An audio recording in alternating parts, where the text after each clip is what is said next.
Jerry Jones, how you feeling?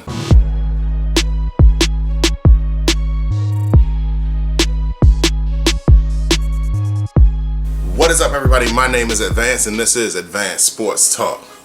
So, week 8, here we are. Even though we was flexed out of the primetime spot, you know, my Buccaneers, that didn't affect my Buccaneers performance not one bit. Buccaneers versus the Las Vegas Raiders in their brand new stadium, which I don't know if Tom Brady named it or if the Raiders fans named it. If the Raiders fans named it, then it's appropriate. It's been named the Death Star. So in Oakland we had the black hole, now we got the Death Star. Yeah, I like the naming theme with I like the naming theme with the Raiders. The Buccaneers ended up winning the game 45-20, and it was touch and go there for a minute. At the end of the half, it was 7-7 in the first quarter.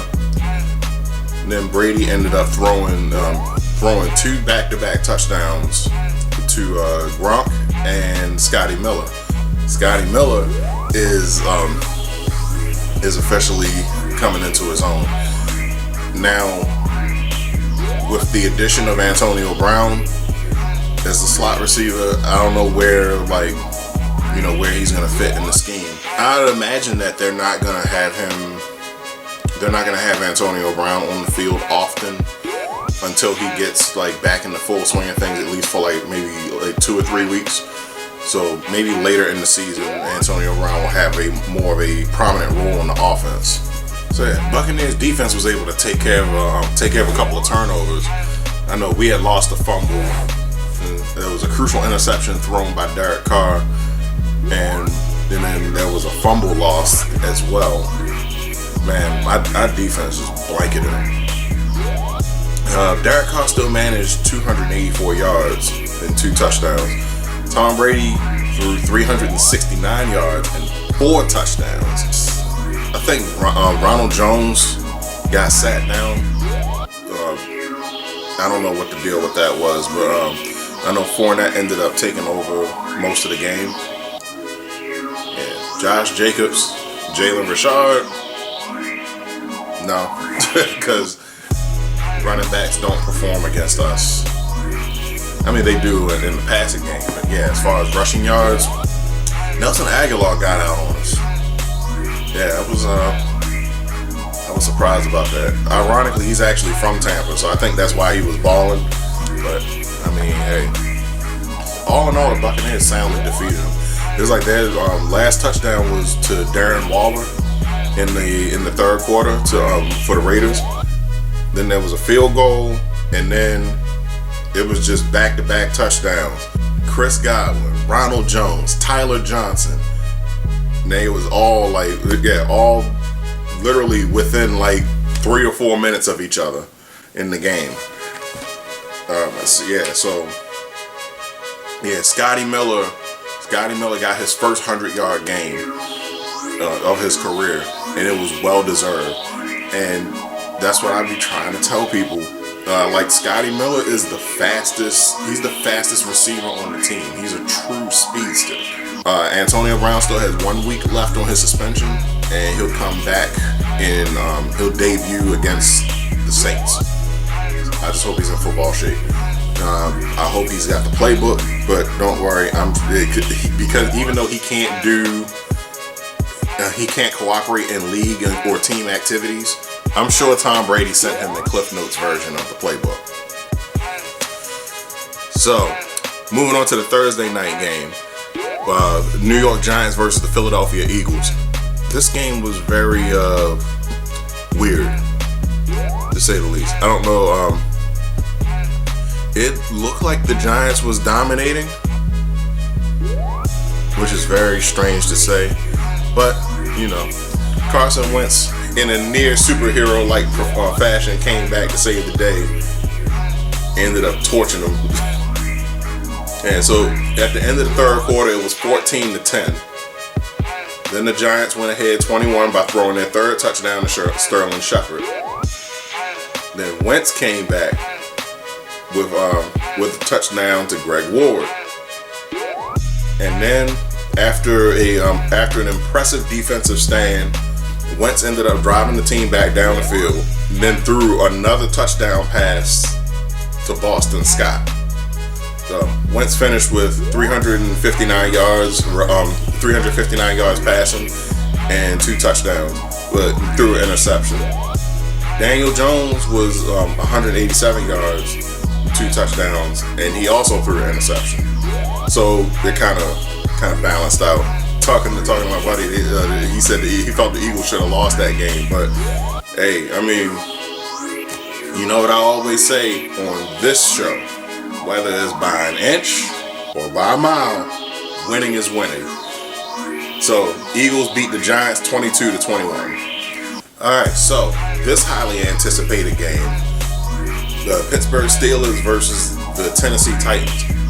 But this was a game that they were supposed to have a couple weeks ago, but because of positive COVID-19 tests within the Titan organization, they had to postpone it. So they gave both of those teams a bye, and then they switched the whole schedule around, and it made things hectic for everybody, especially fantasy owners.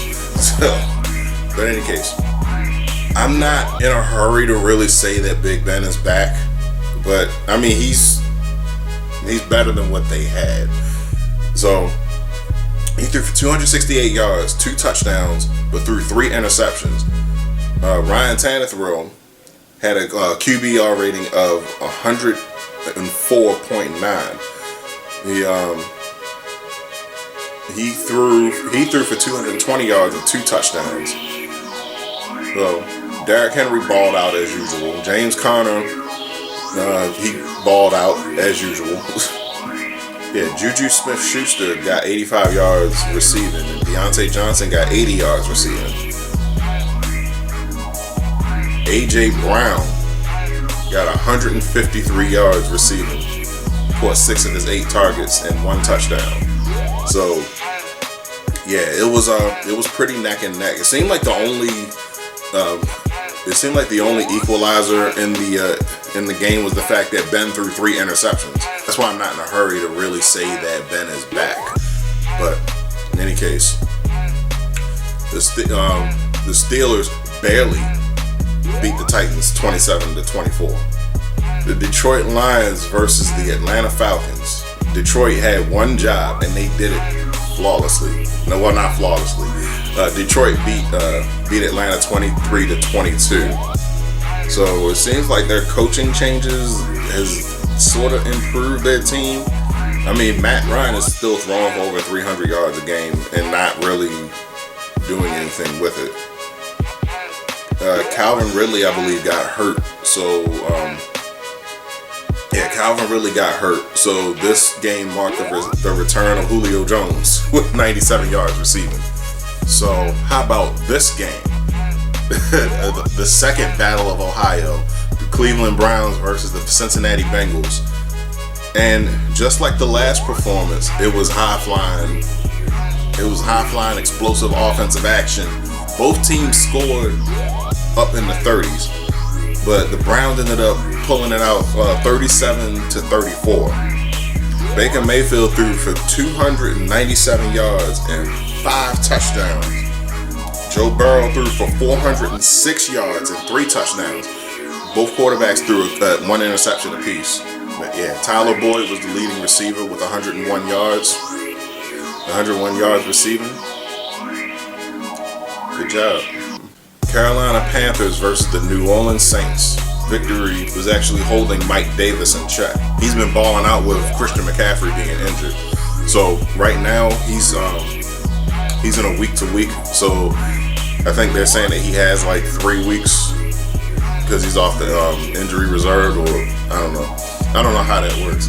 Saints ended up beating the Panthers 27-24. The quarterback stats was a little bit neck and neck. Identical quarterback play between Drew Brees and Teddy Bridgewater. The Buffalo Bills versus the New York Jets. So Bills ended up winning this game 18-10. Looks like they was pretty much just kind of inching their way to victory. I don't know what was what the deal with that was. Josh Allen didn't throw not 1 touchdown, but he threw for over 307 yards. Wow, that's crazy. Well, I mean, hey, let's move on. Buffalo wins 18-10. Oh man, Jerry Jones, how the fuck are you feeling? Now, last week I said that if Dallas didn't win another game the rest of the season, that's exactly what the fuck they get for how they treated Dak. Then you bring in Andy Dalton. Andy Dalton, that was y'all contingency plan? Yeah, this is gonna get Dak in line. Man, Jerry Jones probably sweating bullets as soon as Dak went down. If they don't win the game the rest of the season, that's exactly what the fuck they get. He gave you 5 years of faithful, dedicated service. He even came out and spoke out against Colin Kaepernick taking a knee for police brutality. He did all of that for you, Jerry. For you. And you told him that he had one more thing that he had to do before he earned a long-term contract with proper security. But hey, who am I? You know, I'm a thousandaire living in an apartment. You're the billionaire league owner. I mean, hey, maybe you know something that I don't. Jerry Jones don't care about black people. But no, what I do know, you tried to get over and it failed. So now you are down 2 quarterbacks because your contingency plan got hurt. Granted, it was a dirty hit. Yeah, we know. Once a quarterback slides, you can't hit him. You can't touch him. I know. But that still doesn't negate the fact that you got exactly what you deserve. So yeah, the team formerly known as the Washington Redskins smoke signaled the Giants 25-3. The Green Bay Packers versus the Houston Texans. I really shouldn't give this team any more shit because, you know, they already fired Bill O'Brien. But as history has proven, trading away DeAndre Hopkins was a bad idea. And I'm going to call it out every week because the owner let it happen.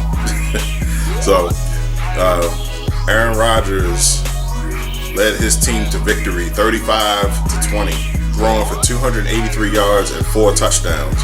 Deshaun Watson's put up a similar stellar performance by throwing 309 yards and 2 touchdowns.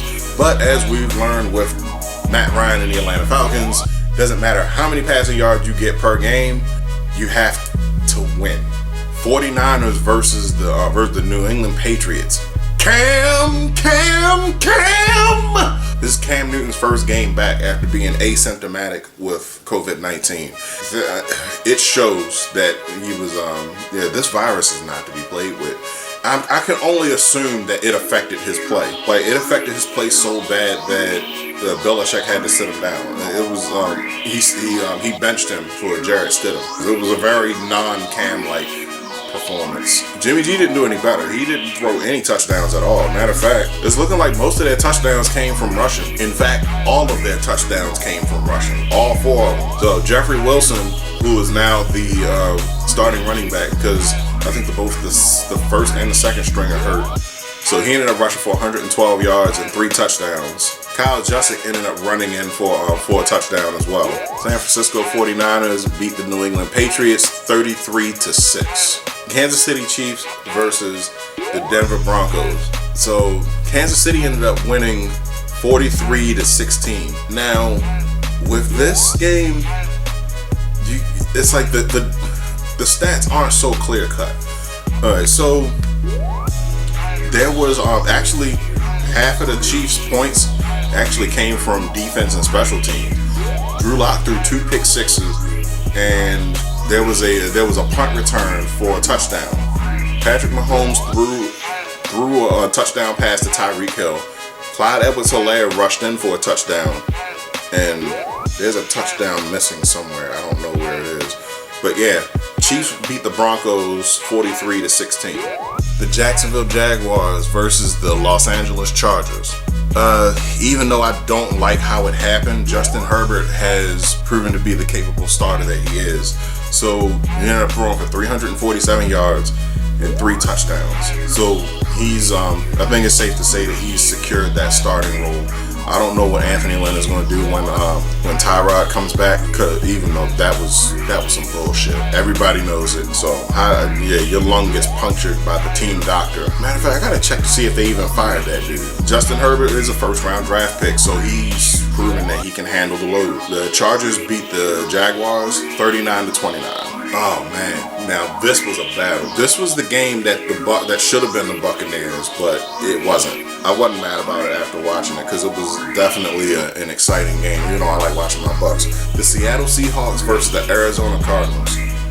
So this game ended up going into overtime with at 34-34. With the Cardinals ended up pulling it out with the field goal. So they won 37-34. Russell Wilson threw for 388 yards and 3 touchdowns, but he also threw 3 interceptions in this game. This is what happened last year. His name was in the hat for that MVP, and then he just tapered off for the rest of the season. Kyler Murray threw for 360 yards, 3 touchdowns, and an interception of his own. Tyler Lockett caught 15 out of 20 targets for 200 yards on the dot. He actually received all 3 touchdowns from Russell Wilson. DeAndre Hopkins continuing to prove that whether he's in Houston or Arizona, he gonna be all right. He got his 100-yard game again. Cardinals beat the Seahawks 37-34. And last is certainly not interesting to anybody outside of these 2 states. There's the Chicago Bears versus the LA Rams. So Jared Goff remembered that he was a Super Bowl contender. Like it looks like. Nick Foles appears to have forgotten that he was a Super Bowl contender. Throwing 2 interceptions, and Goff threw 2 touchdowns. So I guess that was a perfect mirror of each other. The Rams ended up beating the Bears 24-10. Alright, so that'll do it for this episode of Advanced Sports Talk. I know this was a little bit late coming up, but I had a lot going on throughout the week, and a lot of y'all got these breakdowns already. But you know, just for the sake of keeping myself honest and keeping the continuity, you know, I gotta make sure I put these videos out so I can get in the habit of it. But in any case, for those of you that didn't know, if you hid under a rock all week or if you was busy like I was, this breakdown is here for you. So that was Advanced Sports Talk. My name is Advanced, and I'll always continue to be. Like, share, and subscribe for more football and fight news. I'm out.